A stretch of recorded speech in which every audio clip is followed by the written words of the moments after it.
Përshëndetje të nderuar shikuese, Infodes mirë se po takohemi edhe sonte, si zakonisht do të njohim titull kryesor që kanë karakterizuar ditën e sotme, pra edhe një herë ka dështuar seanca konstituive e Kuvendit të Kosovës për kandidatën për kryetarit të Parlamentit të Kosovës, e cila është propozuar nga lëvizja vetëvendosje, e cila është Arbolina Haxhiu. Për këto dhe më shumë të reja që ka ndodhur në vendin tonë, juftojmë të ndjekni një blog të lajmeve të përgatitur nga desku i lajmeve i DTV Medias për të vazhduar me musafirët në studio, për të cilët do të flasim për çështjet e sigurisë në vend, çështje që kanë të bëjnë me kryeqytetin, si dhe një deklarim të një gazetares të cilës ka një rrëfim jashtëzakonisht interesant që ka të bëjë me sigurinë e gazetarëve. Ju lëm në ndjekim të rejat në vend. Lëvizja vetëvendosje ka dështuar sërish të zgjedh Arbolina Haxhiun, kryetare të Kuvendit, në tentimin e 4. Emri Haxhiut u propozua edhe të premten me 25 prill nga nënkryetari i lëvizjes vetëvendosje Glau Konjufca. Konjufca kërkoi mirëkuptimin e deputetëve, por siç thai, zhbllokimin e situatës. Emri ynë i vetëm është Arbolina Haxhiu për kryetarët të Kuvendit të Republikës Kosovës. Ju kërkoj mirëkuptimin e juaj që të kontribuoni zhbllokimit të kësaj situate në cilën kemi mbetur, ashtu që të mund të kalojmë në faza tjera dhe të zgjedhjes së nënkretarëve të Kuvendit të Republikës Kosovës. Me 118 deputet të pranishëm në sallë, Arbolina Haxhiu mori 57 vota për, 47 kundër dhe 3 abstenime. Sërish kemi rezultatin për 57 vota, 47 janë kundër, kemi edhe 3 abstenime. Në bazë të kësaj, kandidatja nuk votohet dhe detyrohemi ta ndërpresim seancën. 27 prill, sërish në ora 10, shihemi përsëri. Para se të nisë votimi, edhe Dehari kërkoi mirëkuptimin e deputetëve për zhbllokimin e situatës. Më nuk më takon ta imponoj votimin, por do të ishte mirë të ketë mirëkuptim që ta zhbllokojmë këtë situatë, se vërtet qytetarët po presin që të krijohen institucionet e Kosovës. Ky ishte tentimi 6 për konstituimin e Kuvendit të Kosovës. Partitë që deri më tash ishin në opozit kanë deklaruar se emri i Haxhiut është i papranueshëm për kryetare të Kuvendit, e ndërkësh lëvizja vetëvendosje ka ngul në propozimin e njëjtë.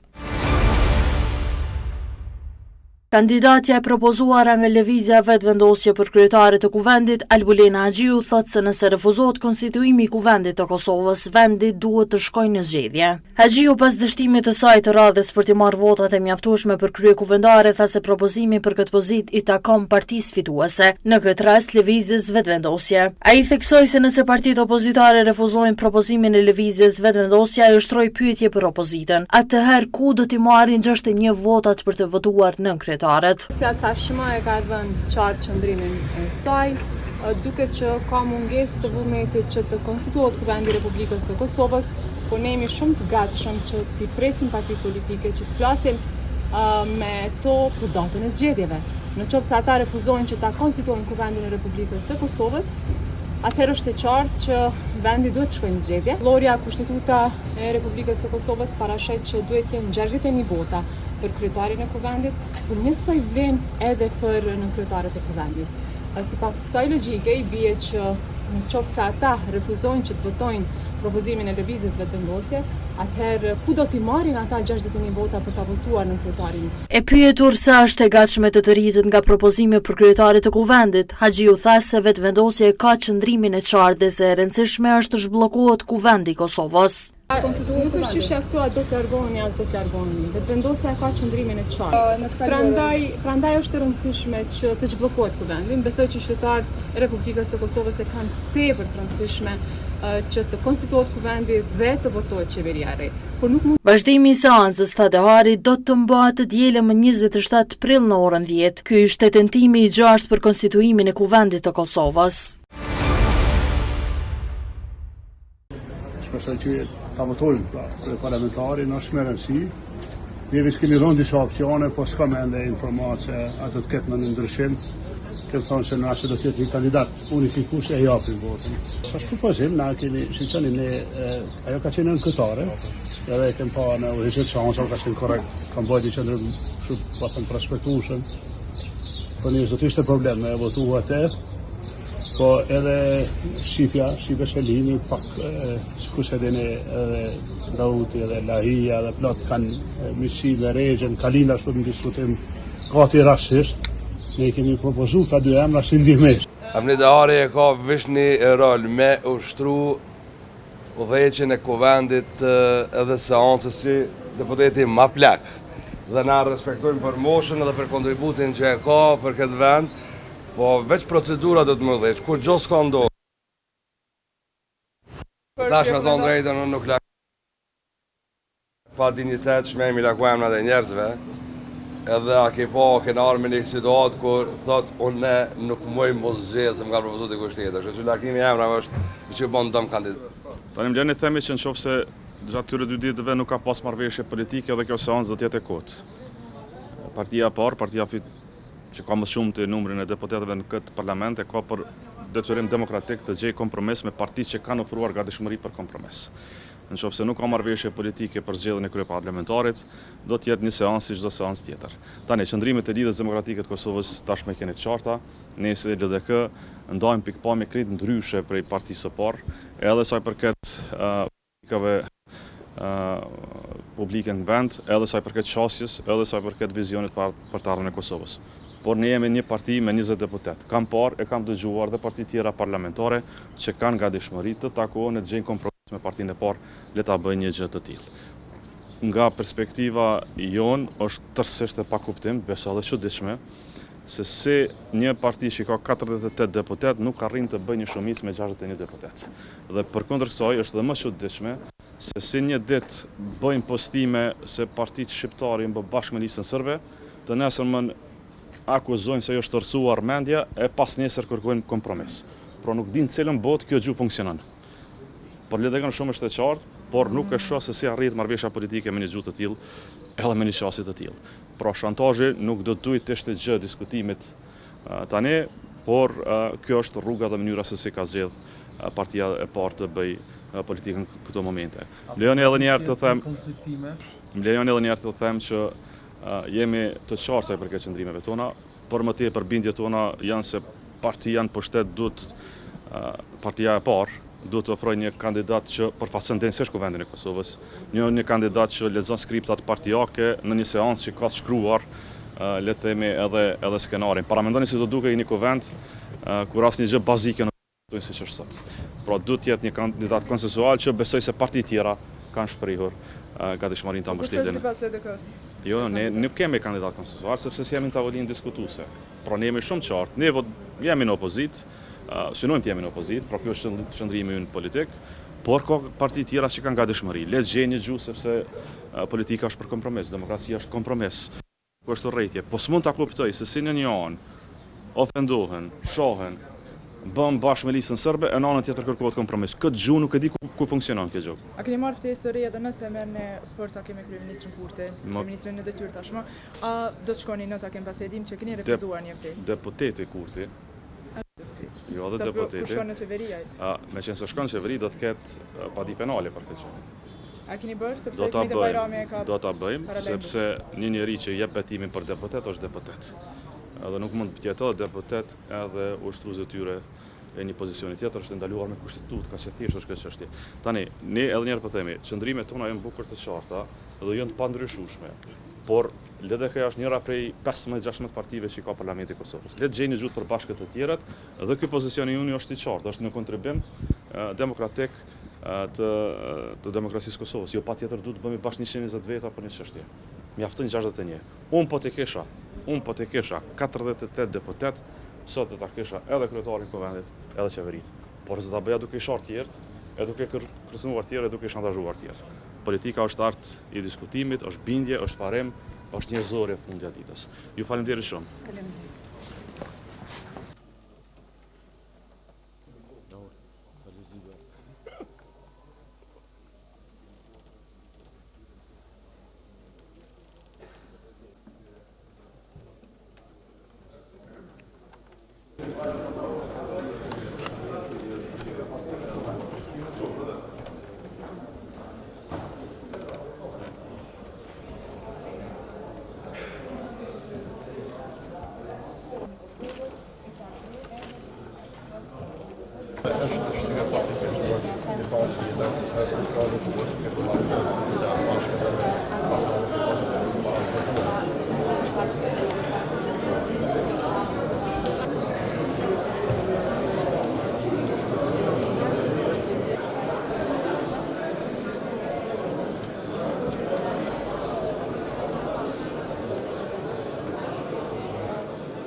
vazhdojmë pra me punimet e seancës konstitutive.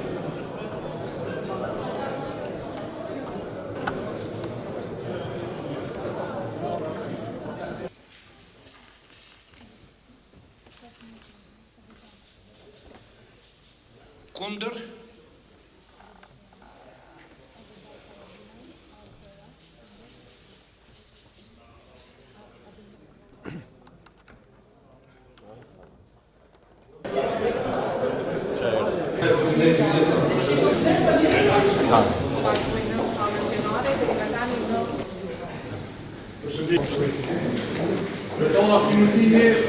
Le të sjellin një kandidat apo kandidate që vërtet mund të jetë më e pranueshme për opozitën. Ne jemi të gatshëm të votojmë një kandidate ose një kandidat i cili nuk ka prapa vetës një histori të përçarjes, po dhe dështimeve siç i ka kandidati aktuale e cila dështoi për herën e tretë. Po ju e pa se edhe kësaj rade, edhe PDK, edhe LDK, edhe AK votuan kundër, duke pa mundësuar kështu konstituimin e kuvendit. Sikur se e dini, zonja Albulena Haxhiu, gruaja më e votuar në këto zgjedhje, është kandidatja e lëvizjes vetëvendosje. Dhe një gjë duket është e paqartë ose qëllimshëm, po anashkalohet konstituimi i kuvendit, është obligimi të gjitha partive që janë pjesë e parlamentit, përderisa natyrisht qeveria është përgjithësi ekskluzive e fituesit të zgjedhjeve. Kështu që ka pas një takim sot, por duket që edhe pas takimit nuk ka pas ndonjë reflektim nga partitë tjera. Ne shfrytëzojmë edhe këtë mundësi që t'ju bëjmë thirrje të gjithë deputetëve që të mundsojnë konstituimin e kuvendit, sepse siç e dini, pas votimit të kryetares, pastaj është edhe votimi nën kryetarëve dhe tek në atë kohë konsiderohet që është konstituar kuvendi. A e krejtë të shruar jashtëligjshëm pozitën e ministrës në detyrë, themi shumë me qenë se është konsideruar si tillë? Këtë tashmë mvaret nga kush është konsideru, ju e dini që ne kemi jap ndërheqjet sipas obligimit ligjor, dhe në anën tjetër jemi qeverinë e detyrë, sepse jemi të obliguar të sigurohemi që dorëzimi t'i bëhet ministrave të cilët do t'jenë në qeverinë e Radhës. Faleminderit shumë. Unë do t'jem në shërbim aty ku e konsiderojmë bashkërisht është e nevojshme. Çdo pozitë imja gjatë gati 20 viteve shërbim në institucione publike ka qenë një përgjegjësi që ka marrë për të shërbyer dhe për të kryer punën, andaj do t'jem aty ku konsiderohet që është më e rëndësishme. Faleminderit shumë.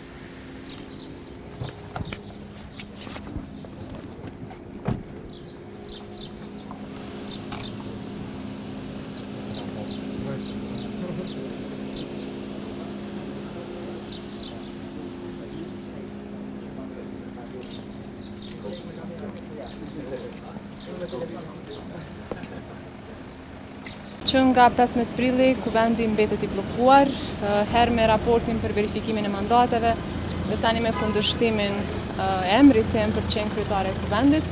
Duhet ta keni parasysh që Kushtetuta e Republikës së Kosovës, gjykimi i gjykatës kushtetuese, jep të drejtën partisë fituese të dalë nga zgjedhjet që të bëjë propozimin e kandidatit për kryetar të kuvendit, në këtë rast kryetarit të kuvendit, dhe këtë të drejtë nuk ja jep opozitës.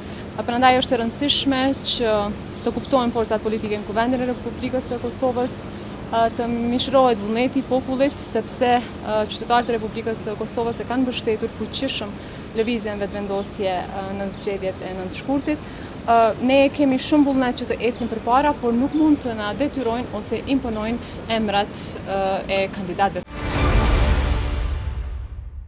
Për të folur për çështjet e sigurisë në vend dhe temetat që mund të sjellë mosformimi i institucioneve të vendit, me mua në lidhje direkte është Arben Dashevci, ekspert i çështjeve të sigurisë. Zoti Dashevci, faleminderit shumë që gjete kohë që ti jesh pjesë e Infodes. Faleminderit ju përshëndes, mirë që gjeta. Nderuar, besoj se keni pa të gjitha ato se çka ka karakterizuar kuvendin sot. Si keni pa ju të gjitha zhvillimet dhe sa është dëmshme mosformimi i institucioneve sa i përket sigurisë në vend? Po sa i përket sigurisë në vend, domethënë Republika e Kosovës i ka të konsoliduara institucionet e sigurisë, ku punojnë në 24 orë dhe në 7 ditë javës çështjet e tyre operative, që nuk janë varur edhe prej çështjeve politike, domethënë, së dyti Republika e Kosovës ka edhe komandantin e përgjithshëm forcave të armatosura të Republikës Kosovës në këtë rast, mirë për në atë aspektin geopolitik dhe geostrategjik, natyrisht është e dëmshme, sepse duke i pas parasysh se si po janë veprime tash këtu në Ballkan ose në Evropë, ose rreziku nga Serbia, rreziku nga Dodik, rreziku nga Rusia, që i kanë apetitet e tyre, domethënë gjithmonë të zhvilluara për Ballkan, posaçërisht në Bosnjë, por shumë pak në Republikën e Kosovës. Ne duhet të kishim institucione tashmë të konsoliduara, duke pas parasysh edhe sigurinë kombëtare të Republikës Kosovës, sepse duhet jemi bashkë, duhet ta krijosh ti një qeveri gjithëpërfshirëse, një qeveri që nuk ka probleme ose stagnime, që ta nxjesh ti atë hapin tënd gjeopolitik, sepse gjeopolitika ose gjeostrategjia me gjithë këto veprime të shpejta nuk të pret ty si Republikë. Ne kuptojmë që ende nuk jemi në atë prioritetin establishmentit Trump, por duhet ta dish që herdo kur duhet ta krijosh qeverin, sepse do të përballesh me dialog dhe do të përballesh me ato problemet që të takojnë dhe ti duhet ta kesh atë përgatitjen e duhur, ta kesh qeverin që të dalësh barierave ose sfidave përpara dhe stagnimi, gërçi ose blokada më spaku i shkon në dobi Republikës së Kosovës dhe më së shumti i shkon në dobi, domethënë të tjerëve që nuk ja dojnë të mirën Republikës së Kosovës, e dojnë turbullirën dhe këto ojrat e turbullta, ashtu siç kanë qenë edhe më përpara, por kjo tash nuk është më e nevojshme dhe 5 ose 6 herë tash ti të dështosh dhe të kalosh një ngërç ose një blokadë, kjo definitivisht nuk i konvenon Republikës Kosovës dhe i shqetëson qytetarët, sepse qytetari ka votu që ta ketë një qeveri stabile kësiheri, ka votu që duhet ta keshti një koalicion, dhe ai koalicion duhet bëhet dhe duhet lihen këto inatet politike dhe të shoqërohet siguria kombëtare ose çështjet nacionale të Republikës Kosovës që po e presin tashmë. Zoti Dashevci u tha se do të ketë edhe zgjedhjet e reja, ashtu siç propozuan disa nga kandidatët si nga pozita, ashtu edhe nga opozita për shkruarjen e zgjedhjeve. Pra do të thotë që do të ketë zgjagitje edhe më tepër të procesit të zgjedhjes së qeverisë së vendit. Por kjo për sigurinë e vendit, a do të thotë edhe rëndim i më tepër i gjendjes të sigurisë në vend, duke ditur se kohët të fundit jemi ballafaquar me shumë provokime nga Serbia? Vetë fjala do me thonë që po stagnon dhe vetë fjala që ti po takohesh çdo 48 orë në kuvendin e Kosovës dhe nuk po mund të merren vesh partitë politike që nuk janë armiq mes vete, të gjithë janë të Republikës Kosovës, nuk po munden të konsolidohen ose nuk po munden ta gjejnë një fjalë të përbashkët.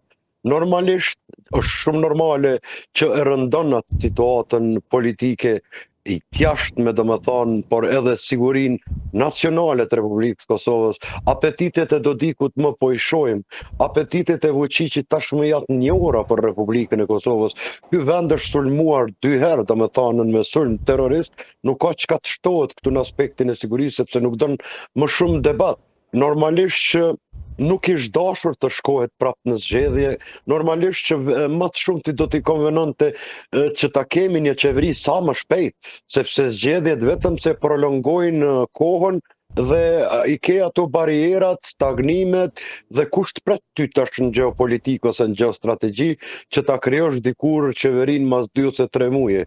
Unë mendoj që kjo nuk i konvenon Republikës Kosovës dhe siç e përmenda në aspektin operativ i ke konsoliduara institucionet e Republikës Kosovës, janë ato operative, janë pavarura, mirë po ty dvyn edhe politika edhe diplomacia, sepse pa këto nuk mund të funksionoj, ti je shtet demokratik dhe para se gjithash je shtet edhe parlamentar, andaj konsolidoj institucionet dhe mere hapin, si që po e mere hapin edhe Evropa në këto kohërat sfidave të mëdha në aspektin e sigurisë në botë, duke pas parasysh tashmë së fundi që edhe krizën mes Pakistanit dhe Indis, në problemin me Kashmirin atje, do me thonë vatrat e krizës vetëm se po hapen, asnjë deri më sot nuk është mbyllur, ne të gjithë kemi qef që të mbyllen ato vatra, po saqërisht ne që kemi kaluar një luftë përgjakshme, kur kemi humbur shumë njerëz, shumë luftarë, shumë civil,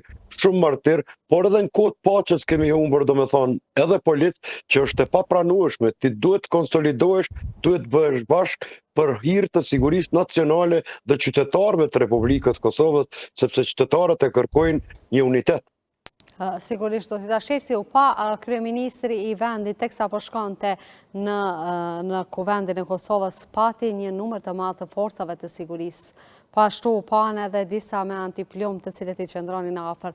A është kaq keq gjendja e sigurisë në Kosovë sa që të shihet presidenti me një numër aq të madh të tuprojeve teksa kalonte në një pjesë shumë të vogël nga vendi ku qëndron kryeministri tek vendi i kuvendit të Kosovës është një pjesë shumë e vogël ku duhet kalohet në këmbë, pra.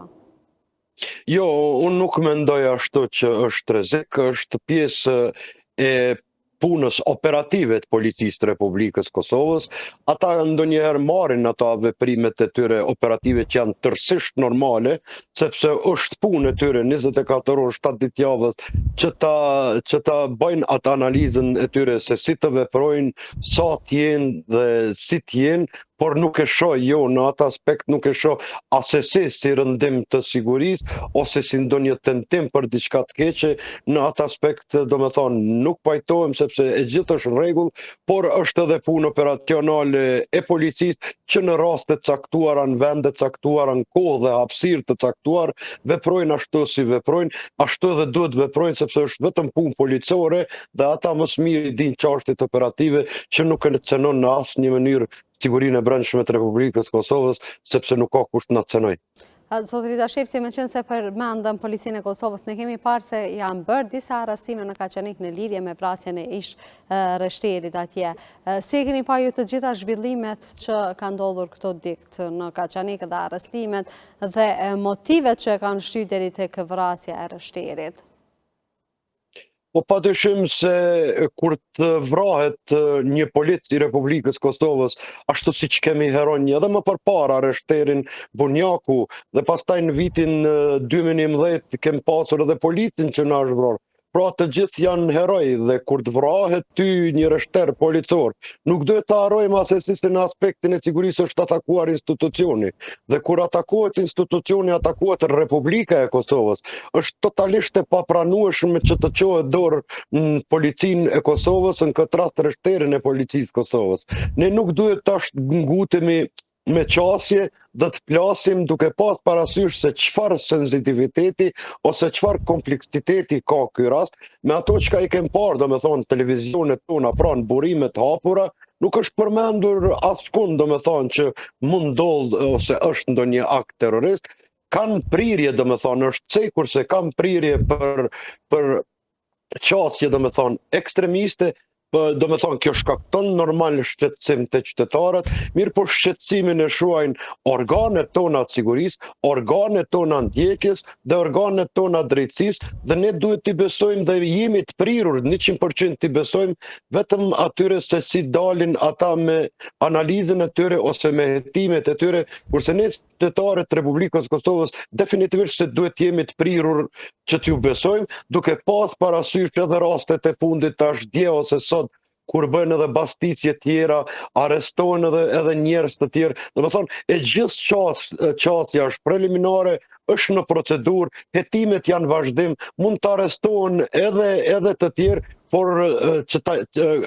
institucionet e Republikës Kosovës janë të përgatitura plotësisht, duke pas parasysh se kanë eksperiencë të hatashme tash 24 vite, që t'ju bojnë ballë çfarëdo ekstremizi, që çfarëdo lloji, sepse jemi shtet i pavarur dhe sovran me institucione, domethënë të konsoliduara dhe problemeve ju dalin përballë menjëherë sepse puna e policisë, prokurorisë dhe drejtësisë ka qenë, domethënë, e shkëlqyeshme, mirë po sensitiviteti i rastit është sensitiv, duhet përmbahemi që të gjithë të çka flasim dhe si flasim dhe t'i përcjellin domethënë organet tona dhe t'ju besojmë vetëm aty nëse si dalin ata me deklarata dhe as kujt tjetër, sepse organet tona kanë dalur prej popullit dhe ne jemi të prirur t'i besojmë vetëm atyre.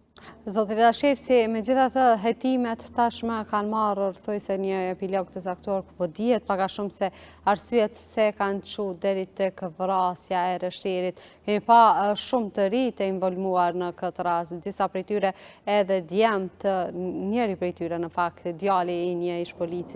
Si e keni pa ju të gjithë këtë situatë dhe mbarvajtja në hetimeve që kanë shkuar deri atje dhe arrestimet që thuaj se kanë të bëjë edhe me çështjet fetare, pra?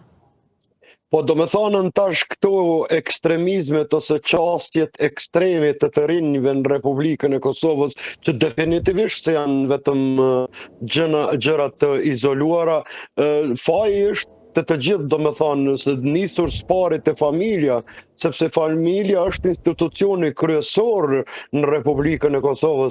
Të gjithë prindrit, do me thanë, duhet t'i kontrollojnë edhe fëmijët e tyre, sepse ke përgjithësi, sepse është fëmija yt, dhe duke pas parasysh tash edhe teknologjinë ose rrjetet sociale të ndryshme, siç janë TikTok dhe të tjerat, dhe qastjet e tyre ose fjalët e tyre, të këtyre fëmijëve, të këtyre të miturve, se si flasin, unë mendoj që s'pari duhet prindja ty ta shiqoj fëmijën e vet, dhe pastaj ato çështjet e edukimit, domethënë shkollat, psikologët, profesorët, dhe tek pastaj edhe organet e rendit. Pra këtu është një zinxhir, një hallk, dhe duhet, ne nuk kemi praktikisht një analizë të mirëfillt empirike në aspektin e kriminalistik, që të burojë, që të gjejmë, do me thonë, shkakun, etiologjin ose fenomenologjin, që të gjejmë rënjët, se pe ka po vim këtu, vetëm kur po në ndodhin rastet, ne atëherë, do me thonë, po veprojmë, që është e papranueshme, sepse ne duhet ta kemi një strategji se si të veprojmë dhe si të dalim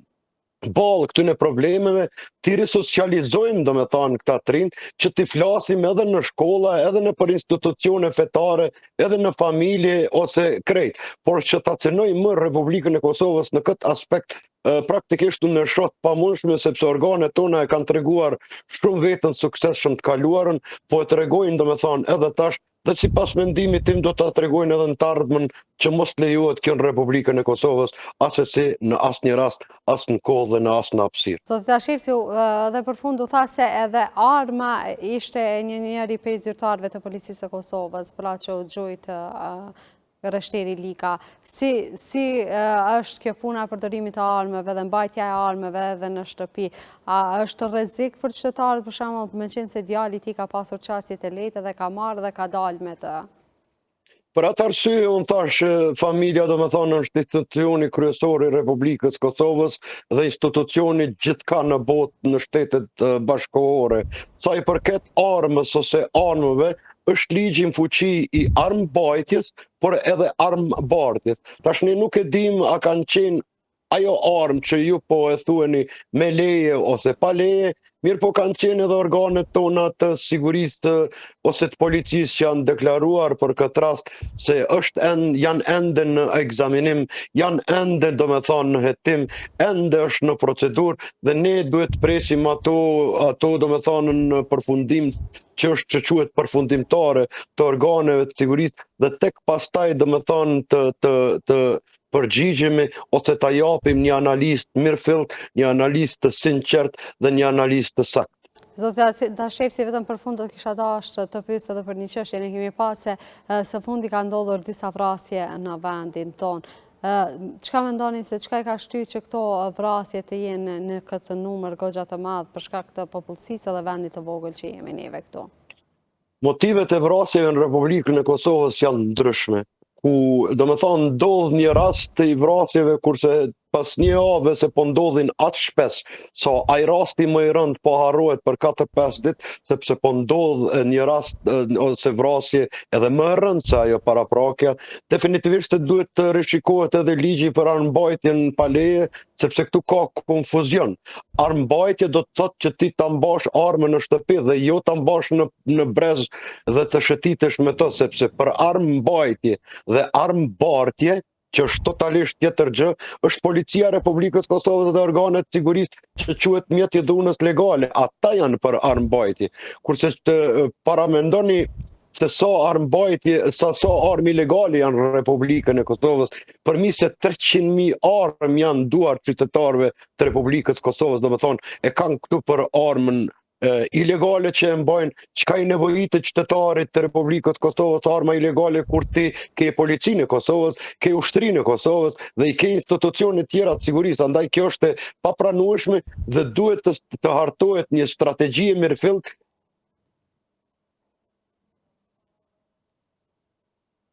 Ne patëm pak probleme me rjetin, po besoj që do ta kemi përsëri zotit Dashefsin.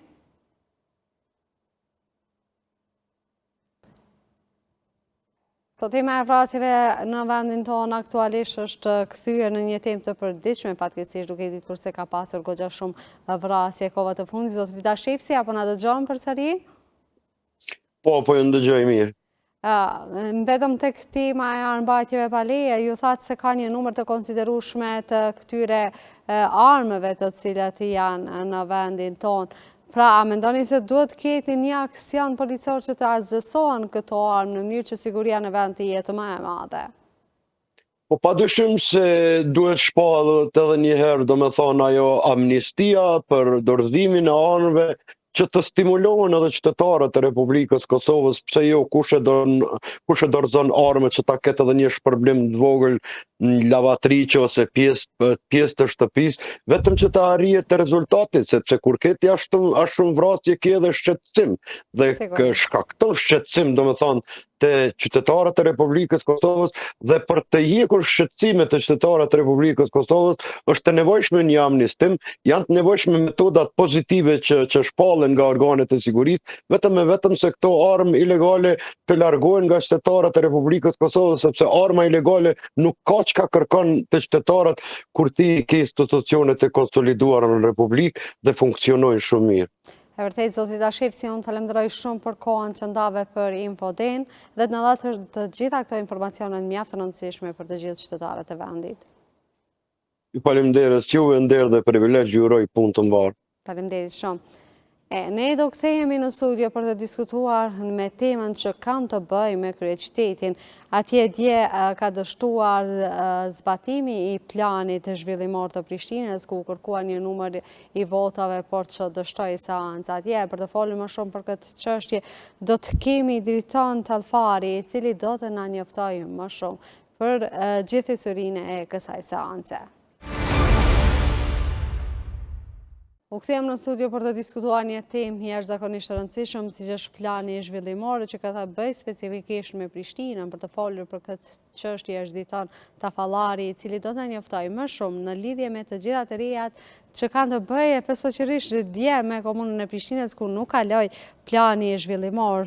I nderuar, faleminderit shumë që gjete kohë që të jesh pjesë në Infoden. Faleminderit për juve. Do e kishim nisë fillimisht të flasim në mënyrë specifike se çka është plani zhvillimor për të kaluar deri në temat që kanë të bëjë me Prishtinën. Po, plani zhvillimor komunal, ashtu quhet, është një dokument strategjik i cili rrjedh prej ligjit për planifikim hapësinor. Më thënë është obligim ligjor për të gjitha komunat që duhet mos pari ta përpilojnë këtë program, po mandej edhe nga Asambleja Komunale ta miratojnë, edhe në një farë mënyrë me qenë se është dokument strategjik, i bie që t'jetë edhe një udhërofyes ose një, si me thënë, objektiv për realizimin e programeve të ndryshme sa i përket nivelit komunal. Kush e bën këtë plan? Plani zhvillimor komunal duhet më bë nga të gjitha komunat e Kosovës. Domethënë është obligim ligjor për të gjitha komunat e Kosovës, jo vetëm për Prishtinën. ku në këtë plan zhvillimor parashihet zhvillimi i atij qytetit për 8 vjetët e radhës. Domethënë, aty parashihet duke fillu nga aspekti urban, me qenë se ndoshta në për qytetet të ndryshme, zakonisht kur përmendet qyteti, asociacioni parë është aspekti urban. Domethënë, plani zhvillimor flet për rregullimin e urban të një qyteti, po ndër të tjera është në plan zhvillimor parashihen edhe rregullimi i shëndetësisë, rregullimi i arsimit, rregullimi i infrastrukturës, rregullimet ligjore të ndryshme për taksa. Domethënë, është një dokument jashtëzakonisht i rëndësishëm në nivel lokal, i cili e orienton komunën se si që tha se ka duhet më orientu në 8 vitet e radhës. Mirë, po kur bëhet ky plan zhvillimor, a ka ndonjë periudhë të caktuar se kur duhet bëhet plani apo do bëhet atëherë kur jepet mundësia komunave të caktuara? Po prej daljes ligjit diku rreth 15 vjet, komunat jo pothuaj, po të gjitha komunat i kanë plane zhvillimore komunale. Me qenë se e kanë mandatin 8 vjeçar, i bie që pas përfundimit të mandatit ose të afatit 8 vjeçar, i bie që komuna duhet ta ripërtrin planin zhvillimor edhe t'i përshtatin me nevojat e reja të cilat në ndërkohë rrjedhin. Është interesant me thënë se si dokument strategjik e ka afatin 8 vjeçar, edhe në rastin kur miratohet, është i pamundër ndryshimi i planit zhvillimor komunal, që i bjerë që është një dokument, nëse ndryshon pushteti lokal, i bjerë që është një dokument imponues për ka do që i vjen i ri për me marrë mandatin në udhëheqjes së komunës.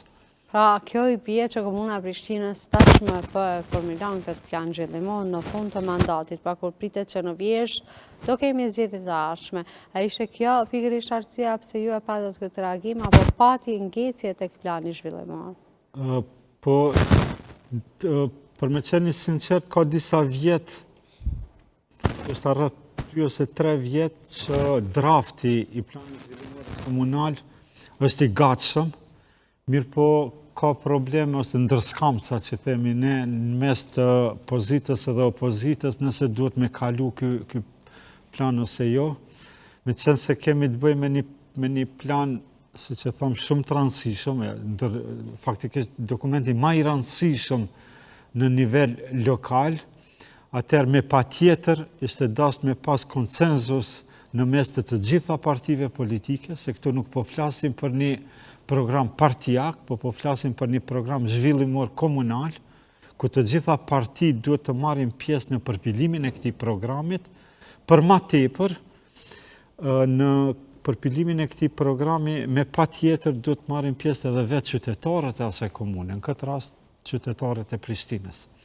Një ndër vërtetjet e mia, me qenë se kom qenë kundër aprovimit të programit të PZK-s së Prishtinës, një ndër arsyet kryesore ka qenë se nuk ka pas transparencë të mjaftueshme, ose më mirë me thënë, nuk ka pas angazhim të mjaftueshëm të qytetarëve gjatë procesit të draftimit të planit zhvillimor komunal. Mirë, apo ka pasur interes nga ana e qytetarëve që të bëhen pjesë të këtij plani? Po nuk ju është ofruar si mundësi. Edhe pse në fakt ligji e lejon një gjë tillë, për me qenë kështu korrekt, domethënë lejohet që programi me qenë i mbyllën, e mandej është një proces diku rreth 1 mujor, ku pritet që të ketë dëgjim publik edhe intervenim nga qytetarët. Mirë, pa ajo çka duhet të ndodhte dhe çka duhet të ishte korrekte, me qenë se Prishtina është kryeqyteti i Kosovës, në një farë mënyrë duhet të ishte edhe shembull edhe për komuna tjera. Komuna e Prishtinës është dashur me mu konsultu edhe me lagje edhe me qytetarë, se në fund ditës ky program po bëhet për qytetarët e Prishtinës, nuk po bëhet për vetë komunën e Prishtinës. Ashtu që konsultimet reale me qytetarët e Prishtinës për realizimin e këtij programit kanë qenë të mangëta. Mirë po, kemi parë edhe bashkëpunimin ndërmjet partive për hartimin e këtij plani të zhvillimor për komunën e Prishtinës, nuk ka qenë atë që i duhur. Se e keni pa ju gjithë këtë mënyrë të mbarjes së këtij vendimi nga ana e Komunës së Prishtinës për të zbatuar këtë plan zhvillimor duke mos pasur një bashkëpunim të mirë edhe me partitë e tjera? E thash me qenë se kemi të bëjmë një program tepër të rëndësishëm, në këtë rast kryetari i komunës ose partia e cila udhëheq me Prishtinë është të dashur me gjetë formë të mirëfillt të komunikimit me opozitën, në një farë mënyrë me marrë parasysh edhe vërejtjet edhe sugjerimet e tyne, cilat do që të kënë qenë ato, edhe të ketë një debat të hapun, transparent, edhe të shihet se ku kanë qenë ato ngjecje. Për arsye se edhe ky proces i komunikimit në mes të partive brenda Komunës së Prishtinës nuk ka qenë transparent, edhe ne edhe sot e kësaj dite nuk e dim saktë se pse opozita nuk ka pranuar aprovimin e këtij plani që 1 vjet e gjys.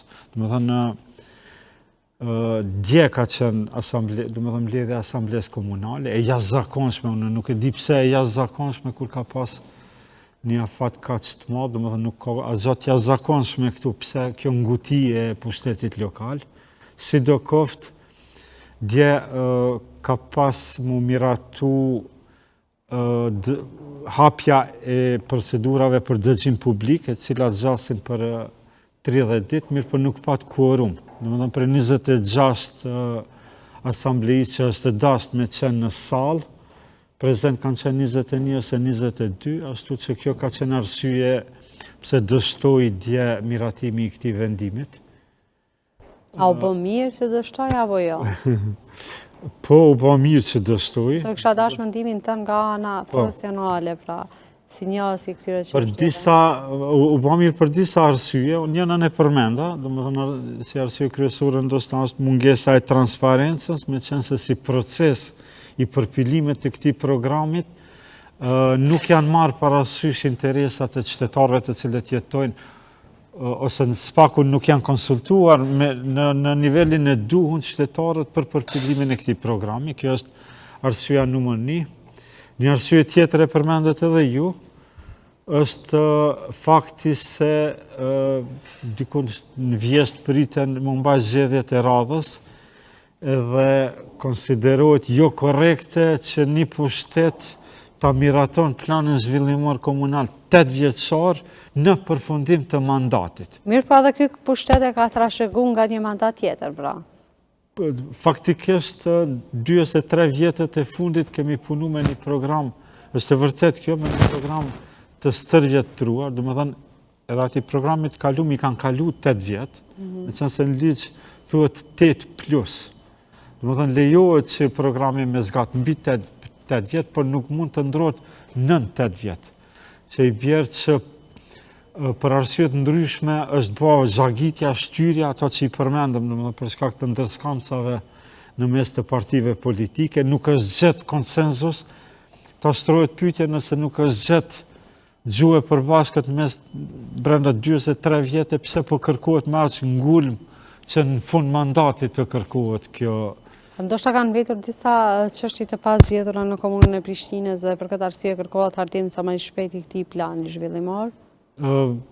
Po këto për momentin mbeten pak hipotetike, meqense për shkak të mungesës të transparencës na nuk e dim saktë se cilat kanë qenë zënkat ashtu ta quajnë mes të pushtetit edhe opozitës lidhur me vetë planin zhvillimor komunal. Mirë, vërejtjet e mia si njohës i kësaj teme janë domethënë e para e tregova domethënë mungesa e transparencës, e dyta domethënë e kemi të bëjmë me një program i cili po tentohet të shtyhet në fund të mandatit, që është jo korrekte. Personalisht kam edhe disa vërejtje në kualitetin e këtij drafti. Domethënë ne e dim që para disa muaje kanë dalë statistikat e reja ose dhënat e reja nga Agjensioni i Statistikave të Kosovës. Edhe nuk ka pas afat të mjaftueshëm që të dhënat ose statistikat e Agjensionit të Statistikave të analizohen edhe të përfshihen në programin e ri, pra në planin zhvillimor komunal. Mirë po, këto statistika do i kishin shërbyer zakonisht shumë në hartimin e një plani të mirëfillt, themi, për Prishtinën, duke ditur se është kryeqendra e Kosovës. Po, përpilus të politikave ose të dokumenteve strategjike, dihet mirëfilli që kur të bëhet zhvillimi një strategji të caktuar, informatat e para të cilat janë tepër me rëndësi janë statistikat. Nëse kemi statistikat të stërvjetruara të vitit 2011, si mund të presim që të kemi një dokument, si me thënë, kualitativ në qoftë se nuk i kemi statistikat e fundit. Ashtu që unë isha, si me thënë, i lumtur që nuk kaloj ky plan zhvillimor, me qenë se mendoj që do të më pritë edhe pak, do të mbahen zgjedhjet e reja komunale. Është një draft i mirë, nuk është që drafti është edhe aq i keq, mirë, po ka nevojë edhe kualitativisht të përmirësohet, edhe t'i lihet si dokument pushtetit të ri lokal që të merret edhe ta zhvillojmë aty. Mirë po, një pyetje desha të ndërlidhem tek plani zhvillimor, meqense se thatë se është 7 vjeçar. A ka diçka mangësi që ka pasur ai plan zhvillimor ekzistues, pra, dhe që ka pengu Prishtinën dhe në cilat hapa e ka pengu në zhvillimin e saj? Po, plani zhvillimor komunal i kaluar, domethënë, ka pas si prioritet zhvillimin urban, ose ma mirë me thënë ndërtimin e banesave shumë kaqe. Mirë për nata jemi dëshmitar që Prishtina, me qenë se po flasim për Prishtinën, është të stërmbushur me ndërtesa. Kudo që i hes në për Prishtinë ishe kamiona, vinqa, domethënë vend puniste, edhe statistikat, me qenë se i përmendim të fundit, po të regojnë që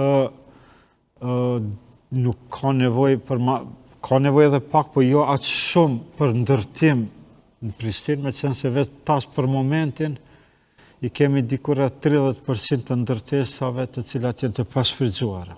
Domethënë nëse na i kemi vetë tash 30% të ndërtesave të pashfrytzuara, duhet të bëhet një analizë mirëfillt nëse ka nevojë që të vazhdohet me trendin e ndërtimit, apo sipas mendimit tim, tash në planin e ri zhvillimor komunal, fokusi duhet të jetë patjetër në gjelbrimin e Prishtinës. Domethënë tash në një farë mënyrë duhet të fillon të stopohet pak ndërtimet e banesave shumë kaqe, edhe orientimi duhet të jetë më tepër në ndërtimin e parqeve të reja, të fushave të ndryshme për rekreacion ose sport, për vende ku munden me dalë qytetarët për me kalu një kohë të lirë, domethënë në një farë mënyre fokusi duhet të jetë aty që Prishtinës të fillohet i kthehet fryma, me qenë se në një farë mënyre Prishtina është ngulfat prej betonit, domethënë duhet orientimi i PZK-s së re duhet të jetë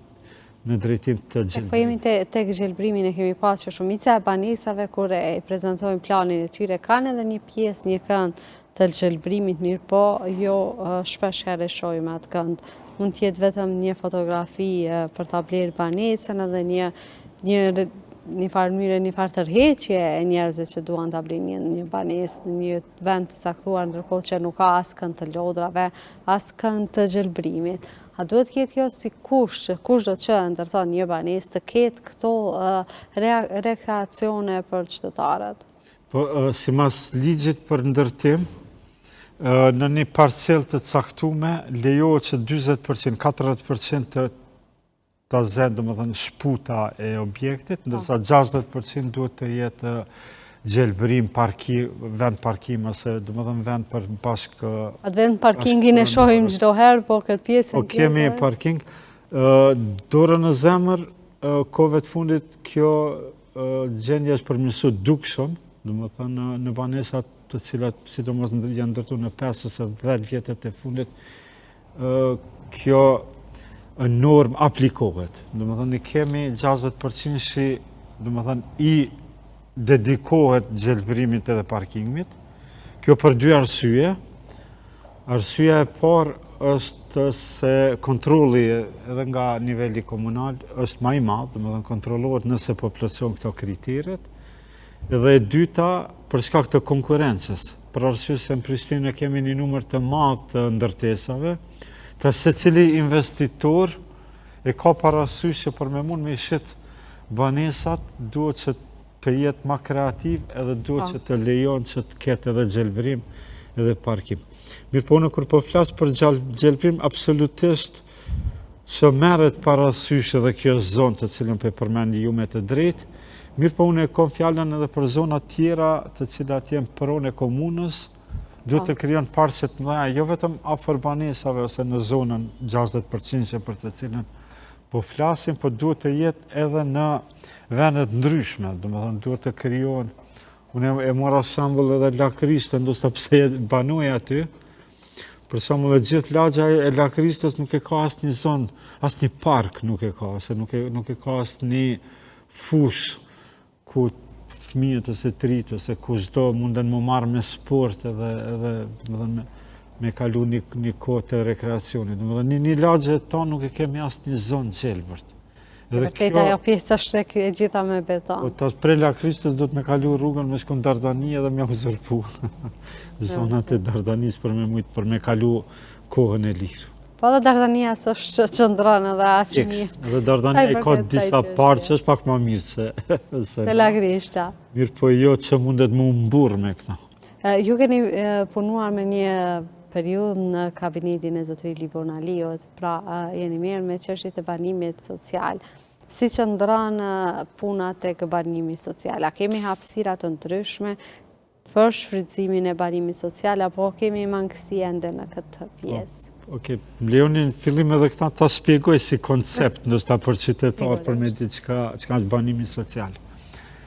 Banimi social, edhe kjo derivon prej ligjit, domethënë shteti i Kosovës, ose më mirë me thënë këtë rast komunat e Kosovës, obligohen me ligj që të gjithë banorëve të cilët vetë nuk munden me siguru banimin, duhet ju dalin në ndihmë përmes skemave të banimit social. Me një fjalë, në qoftë është një familje me gjendje ma transsocioekonomike ose cila është, si me thënë, viktime dhunës në familje ose viktime në fjalë çështje sociale të nevojshme për banim, komuna duhet të ju dalin në ndihmë. Mirë, po çka ndodh në realitet është që komunat nuk kanë kapacitete të mjaftueshme banesore në pronë të komunës që me mund më ndihmu këtyre familjeve. Komuna e Prishtinës, domethënë sipas disa statistikave, në gjithë Kosovën janë diku 50 deri 60 banesa sociale, se që ashtu të quhen, në të cilat mund të vendosen diku rreth 2000 familje. Në gjithë Kosova jemi të folë për 2000 familje, që nuk është asnjë promil e banorëve të Prishtinës, nuk ka kapacitet. Mirë pa, ka kapacitet se cila prej komunës që të blejë një parcel të caktuar dhe të bëj funksionale ndërtimin e banesave që do t'ju ndihmojnë të këtyre kategorive. Njëna prej formave është kjo, jo e më e mira e duan, për arsye se vendosja e familjeve në banesa sociale sa i ka anë pozitive që pja zgjidh çështjen e banimit, për arsye se është një nevojë elementare, në anën tjetër shkakton disa pasoja, ndër pasojat kryesore është izolimi social, për arsye se këto familje të cilat vendosen në banesa sociale në një farë mënyrë stigmatizohen apo edhe getoizohen, për arsye se këto zakonisht ndërtohen diku në periferitë të qytetit, edhe në një farë mënyrë bahen me gjesht që këto familjet e varfuna. Mirë po, me gjitha të qytetarët, pra, sipas ligjit, duhet të dinë se kryetarët e komunës janë të obliguar që t'ju ofrojnë ndihmë kushdo që është në skemë sociale. Pra, dhe duhet kërkohet me ngulmi që të bëhet kjo çështje aktive, pra. Ne kemi pa shumë familje që janë skamnore, dalin nëpër televizion, në fakt se nuk e kërkojnë drejtën e tyre në vendet të duhura, pra. E duhet bëhet apel dhe të vedisohen sa më shumë qytetarë që të shkojnë në komuna dhe të kërkojnë të drejtën e tyre që ju takon me ligj, pra. Po në fakt, shfrytëzojmë në rastin e këtë emision që edhe emisionet e tilla e kanë këtë qëllim edukativ, që dhe qytetarët të cilët janë në nevojë për banim social e kanë të drejtën ligjore, që të kërkojnë nga komunat e tyne, që të trajtohen, ose ma mirë me thënë të ndihmohen. Banesat sociale për cilat folim, ata që në dispozicion duhet të vazhdojnë të shfrytëzohen për këto kategori. Ka banesat të pashfrytëzueshme për kategori? Jo, do më thënë, gjitha këta banesa janë të zënta, mirë po ka keqpërdorime. Problemi është që në disa komuna nuk kemi analiza të mirëfillta në këtë drejtim. Ka familjet cilat janë të vendosura me vite, ndoshta edhe me dekada, se nuk është qëllimi si me thënë, edhe i komunës që me vendos këta familje përjetësisht aty. Ideja se këta familja të vendosen përkohësisht, derisa të forcohen ekonomikisht, që vetë të mund të zgjidhin problemin e banimit. Se në fund ditës të jemi real, nuk është, si me thënë, obligimi komunës që me zgjidh problemin e banimit askujt. Mirë po, obligimi komunës është përkohësisht me ndihmu këtyre familjeve, me ndihmu domethënë për gjetjen e zgjidhjes së përkohshme për banim derisa këto familje të forcohen ekonomikisht. Mirë po ajo çka ndodh në realitet në terren është që një familje e caktuar e cila vendoset në një banesë sociale, ata në një farë mënyrë e konsiderojnë se është më pronë e tyne. Dhe që thuhet nuk ka kush i jek për aty në banesave. Kjo është njëna prej formave, po deshta me përmend nëse kemi kohë. Edhe ka dhe forma tjera kreative të cilat duhet të shfrytëzohen, për të cilat fatkeqësisht nuk po përdoren, nuk po shfrytëzohen në Kosovë.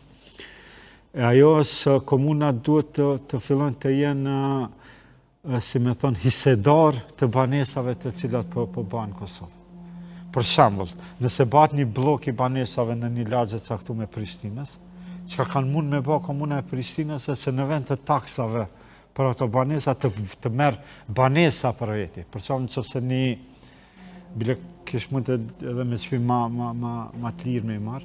Për shembull, nëse një kompani ndërtimore ka me pagu për supozojmë 300.000 euro për pagesë të taksave, ligji u lejon që në vend të 300.000 euro me marr 3 ose 4 banesa, të cilat mande kishin me kalu në pronë të komunës, e të cilat mande kishin me u shfrytëzu për kategoritë për të cilat po folim. Një ide shumë e mirë duke ditur ndërtimet që po ndodhin në Absolutisht. Kjo do t'ju ke pak edhe frymarrje, se për kompani ndërtimore shumë a lehtë do të kishte me qenë që me dhënë banesa se me pagu pare kesh. Është kjo një temë cilën në shumë shpesh e kom hapë dhe kemi diskutuar edhe me komunat, po gjithmonë kjo ide ka hast në vesh shurdhur. Fatkeqësisht, unë uroj që këto ide dhe këto tema kaq të rëndësishme për të gjithë qytetarët dhe këtë kategoritë e njerëzve të cilët jetojnë në vendin tonë të bëhet të zgjidhje. Faleminderit shumë i nderuar që gjete kohë që t'jesh pjesë e Infodesës, të shpalosim të gjitha këto gjëra. Faleminderit për ju. E ne do të kthehemi në studio për bisedën e radhës. Neve u kthyem në studio për të diskutuar për një çështje mjaft të rëndësishme që ka të bëjë me saktësisht me punën tonë. Shpesh herë gjatë rrugës tonë mund të hasim edhe në kërcënime edhe nga disa njerëz të cilët ju pengon puna se si e bëjmë neve gazetarëve. Një rast të tillë ka pas edhe një kolege e imja, pra është Arta Ramiqi, e cila ka pasur një rast mjaft të ndjeshëm në të cilin është përfshirë e gjithë familja saj. Ajo dje përmes një postimi në Facebook ka deklaruar për rastin e saj, po për të folur në hollësi për këtë çështje, me mua në lidhje direkte është Arta, e cila do të na njoftoj më shumë në lidhje me atë se çka i ka ndodhur. Arta, faleminderit shumë që gjete kohë që t'jesh pjesë e Infodesës. Përshëndetje Djelza, faleminderit shumë që e ta historie bashkëret. Arta, juve fillimisht si ka ardhur deri tek kjo problemi me ata persona që vazhdimisht ju kanë ndjekur juve dhe familjen e juaj, pasi ju raportuat dhe bët punën e juaj si duhet? Si që djetë në Kosovë, shpesh gazetarët janë në cak i sulmeve nga të ndryshëm. Kjo gjë është bë edhe me përhapur ndoshta për shkak që rrjetet sociale ju kanë mundësu këtyre njerëzve një qasje më të lehtë, ndërsa në rastin tim, unë që nga 17 kam fillu të marrë kërcënime. Mirë po, si erdhen këto kërcënime Arta? Pse, cila ishte arsyeja që erdhe cak e këtyre kërcënimeve të disa individëve të caktuar? Gjilza, më falë, po unë po më vinë pak fjallë pak të rjetit si duket, dhe ndoshta nuk po arritë t'i kap me njëherë. Do me thonë, 2017 kanë fillu kërcënimet e para, unë nuk i di motivet, por kanë qenë disa persona një person apo më shumë, po ta organizuar, kanë shkru, fillimisht kanë kontaktu në rrjetim, do me thonë, për shkak të bashkëshortave të aktiviteteve politike, ato kërcënime nuk kanë mbetur në fillon, por kanë fillu që edhe të mbjellë. Në çdo vend kanë në parket, në park, deri te puna, deri ta kanë ardhur dhe këtu te banesat. Na kanë thonë ditë, edhe ka ardhur këtu te banesa, ka qenë tonë unë të njëjtën ditë që e kanë cekë, edhe të njëjtën doqë, pashin këto shihet, kanë ardhur ata persona që nuk e di kush janë ata ose ai, dhe e kanë sjell një boll para derës tem, me na tregu që e kanë gjetë derën tonë edhe që e din adresën tonë. Pra ju e keni edhe foto të ilustrume me gjitha ato se çka ata me saksisht ju kanë bërë juve? Fillimisht ka ardhur kjo foto që shihet është Ahmet Krasniqi. Ahmet Krasniqi, ministri i vrarë gjatë luftës në Kosovë, që ende nuk është zbardhë fati i tij. Dhe bashkëshorti tim ka qenë ministri i parë i luftës, Ahmet Krasniqi. Mandej ka ardhur kjo foto këto tjetra, do të thonë me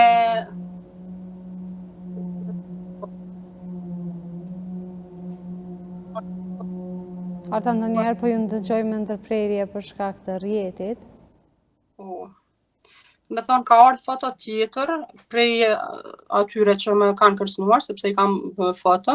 Me thonë ka ardhur foto tjetër, do me thonë me grila. Ky ka qenë një kërcënim që nëse bashkëshorti jem nuk e lëshon në Kosovën, ku me gjetë fati apo ja. Këtu kanë qenë vetëm disa, bile këto është edhe një kërcënim direkt që unë kam cek, që e kam do me thonë, ndoshta po e shefni që e kam diskutu me atë vrasë. Gjithmonë po them të mundshëm, sepse po flas prej këndit si gazetare dhe natyrisht si familjare, ky në fillim, do me thonë, kur unë e kam shënju me gisht, është mesazhi i kërcënuesit. Po. Thotë ndër të tjera, unë i përgjigjem që nuk më intereson shantazhet e Olta, dhe ajo më thotë qashtu edhe Mus Ademi më thojke. Do me thonë Mus Ademi, unë nuk e di kush është një djalë. Thotë dhe nuk me po tani u denu ashtu si që i kam thënë. Nejse pra, do thonë, këna kërcënon na ban shantazh vazhdimisht, për me lona Kosovë, me ikë për Kosovës, mandej unë i kom thonë që nuk më interesojnë kush dënohet e çka bëhet, edhe që do ta lajmëroj në organet e rendit. Arta, ata dosha me të pyeta, janë në njohuri institucionet e sigurisë në vend për këtë rast? Deshta me cek njëmza, do me thonë, më falë, djelza, këtë deshta me cek, se ka dhe shumë mesazhe tjera, më tha shumë biseda, po për shkak të ndjeshmërisë, po. Shqipërisë dhe nivelit të ullt të grupet që kanë bo dhe që kanë përmend shumë njerëz, unë këtu e lexoj matutje. Dhe unë i kom marrë këtu bashkë me telefonin tim, e kam dërgu në policinë e Kosovës dhe ja kom në policisë Kosovës telefonin tim, dhe ja kom besu që ata me monitoru edhe me pa që prej nga po vinë këtu mesazhe. Atje ka qenë një grup i djemve, polis, dhe me thonë shumë që kanë punu në kibernetik, ata kanë qenë shumë bashkëpunues.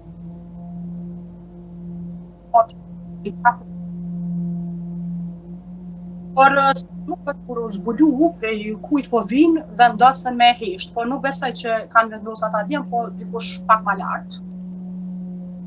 Edhe e kom spjegu çdo thirrje, çdo mesazh që ma kanë çuar matutje, ju kanë lidhur drejt aty ka ardhur një hetus, edhe është mundu me mba presion, me më thonë që du të me lënë këtë temë, ose nuk është kur gja kjo temë, shele rritin social, e që se farë, dhe me thonë që presion si gazetare që jam, unë e di që është presionin dhe ka qenë. Mirë parta, ke ba ankesë edhe në lidhje me këtë personin i cili ju ka ba thirrje që ju të mbyllni këtë çështje? Ju, Djelza, nuk kam bë kërkesë dhe nuk e di asa dhe emri ati kush është. Mandej e kum pas një hetus tjetër, me thonë, qaj hetusi që ka ardhë në, dhe me thonë vetëm është fut në hetimin e hetusit me cilin është jam marrë unë, ka qenë hetusi Besnik, mbi emrim më kajk. Po, pas të unë jam dërgupa dhe gjandën juve. Po. Edhe ajo çka më ka shqetësu që kanë qenë standardet të dy feshta, sepse dihen disa raste të gazetarëve, por sa janë kërcënuar me njerë, policia ka marrë masa, i ka mbrojt ata, dorsa në rastin tim, rastësi potencial i imi dhe i familjes time është enë dhe më ka përcjell dhe policia kanë pas mundësi me i marrë kamerat, se ai ka qenë, me thonë, gjithkohën, unë e ku mbo dhe për shkrimin e ati që edhe kanë pas mundësi me kap ato, me thonë vepër, kanë pas mundësi me kap, se besoj që kanë qenë edhe ma shumë. Rasit ja fare nuk arë, rasit e ka njësje, mirë po, deri me tani, unë nuk kam marrë asë një përgjigje prej policisë, prej kujt do të muru, cili ka qenë motivi, me gjithë se unë si gazetare dyshoj, i kam dy cake që e adresoj këtë problem, edhe në bazë të mesazhe mundet me u kuptu, mirë po policia është dashur mu lajmëru mu, e ka për detyrë prej kujt unë do të muru, prej kujt duhet familja e muru, sa jam e sigurt unë me lëviz, se përveç që më kanë thonë mos lëviz natën, ose herët me gjezë, me thonë porësi kështu verbali që kam marrë, nuk më kanë thonë diçka tjetër, po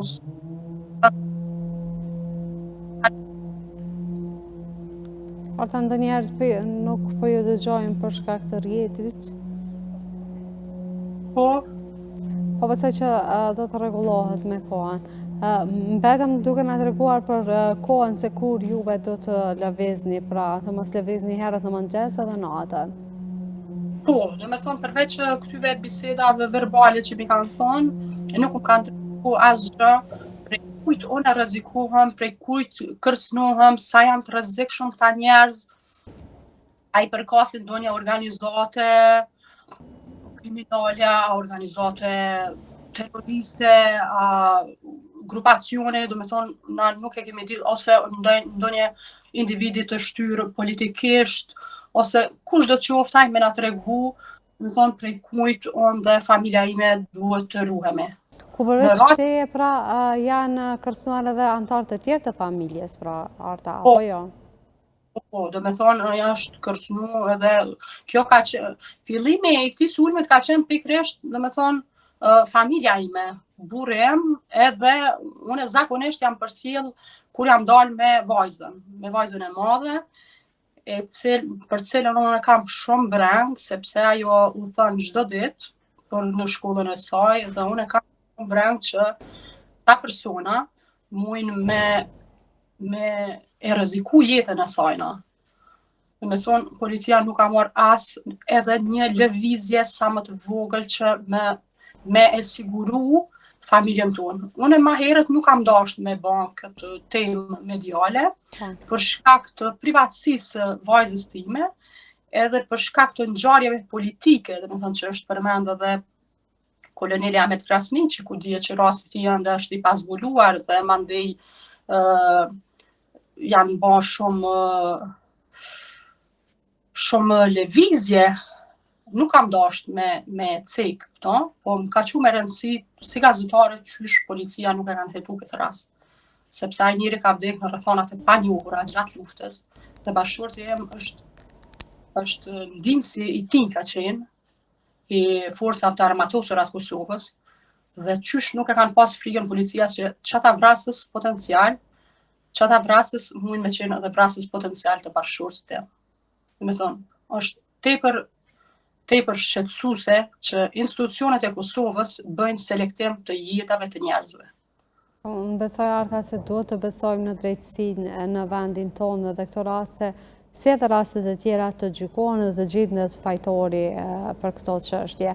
Ne si gazetare kemi për detyrë që të gjithë qytetarëve t'ju themi se këto institucionet çdo herë do të na hyjnë në punë edhe do të na ofrojnë sigurinë në vend. Unë uroj që edhe çështja juaj të zgjedhet sa më shpejt, duke ditur punën tonë të ndjeshme të cilën kemi në terren çdo ditë, dhe kemi punë me shumë njerëz të panjohur, të cilët mund të na çojnë edhe në kërcënimet të radhës. Ilza, unë kam pas besim të madh në institucionet e Kosovës, për shkak që unë jam qytetare e Republikës Kosovës, jam taksapaguese e këtij vendi, dhe po jetoj në këtë vend. Do me thonë, besimi jam në institucionet e Kosovës ka qenë aq i madh, saqë janë bërë shantazhim edhe kërcënime deri në vrasje. Bile kam këtu një mesazh ku ma vonë, do me thonë tashte në këto vitet, ku njerëz me emra dhe mbi emra komentojnë mbi profilin tim dhe thojnë duhet me kallë me benzin, duhet me prej me sakicë, lulballit. Po unë çaq kum pas besim në institucionet tona dhe nuk kom dasht asnjëherë me ikë prej këtij vendit me jetu në këtë vend. Mirë po tani, duke i parë rrjedhat që po shkojnë në Kosovë dhe duke i parë që institucionet e Kosovës nuk po marrin edhe asnjë hap sa më të vogël që neve më na dhon nuk di a me drejtësi edhe ku me e kërku drejtësinë. Ka njerëz që dalin nëpër media dhe bojnë thirrje linçuese, do me thonë na kontestojnë shqiptarinë, kjo është ami dhe kjo nuk është shqiptare, kësaj duhet m'ia bën lul të ballit, ose ka dhe analista që e kontestojnë shqiptarinë e burrit tem, ose shqiptarinë tem, edhe pikërisht mendoj që edhe media e ka një faj tepër të madh që ju jep këtyre njerëzve hapësirë me diskreditu njerëz edhe me na bë cak i ulmeve të rrezikshme të kriminalëve të cilët emën dhe mujnë në çdo moment me na rreziku jetën. Fundi cili njeri donte ta vriste një terrorist. Mua terrorist në mediume, pse mos me dalë me mbra mu ose fëmijën e me në rrugë. Dhe reagim, ta sqaroj pse pikërisht e bona këtë reagim. Reagimi im e njëhershëm tashti në këtë kohë që kam bërë denoncimin publik ka qenë pikërisht për shkak të një debati që është mbajt në Klan Kosova, do me thonë një ditë para se ta bëj une denoncimin, dhe bashkëshorti im, gjithashtu është kolonel, sikurse e cika edhe me herët, ka qenë i ftuar në cilësinë e oficerit të karrierës aty, ka qenë për siguri, dhe dy persona çaq kanë shpreh mbledhjen pikërisht sikur këta kërcënuesit këto në mesazhe. Dhe kjo më ka vënë mua në rrezik të drejt për drejt, mua dhe vajzat e mia. Tani, unë po mendoj, për çdo ditë që shkoj në punë, a thua kush do të më pret para derës? A thua do të jetë ai njeri me kapelen e zez që më pret para derës të banesës time dhe sjell deri te puna ime.